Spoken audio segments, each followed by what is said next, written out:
İstirahətimin artıq son günlərinə yaxınlaşıram və bu istirahət günlərində özümə oxumağa bu kitabları gətirmişdim. Cinayət və Cəza, Karolina, Alex Michaelides Qəzəb son kitabıdır. Çexovun Çöl, bir də ki, Alisa Möcüzələr Ölkəsində. Bunların bəziləri təkrar oxuyuram, həm yeni tərcümələrdir, onlara baxıram.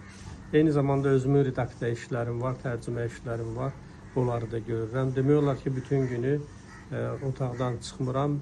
Bəziləri kef edirlər, yəni gedirlər sahildə, günəşin altında, yəni günəş qəbul edirlər, bu çox gözəldir və onlara paxıllığım tutur. Mən isə günəş allergiyam olduğuna görə evdə otururam və evdə oturduğum müddətdə isə yalnız əlbəttə kitab oxuram, mütaliə edirəm və redaksiya işləri görürəm. Bax, bu kitabları sizə təqdim edirəm. Yəni, yaya istirahətə gedərkən mütləq özünüzdən kitab götürün. Xoş istirahətlər.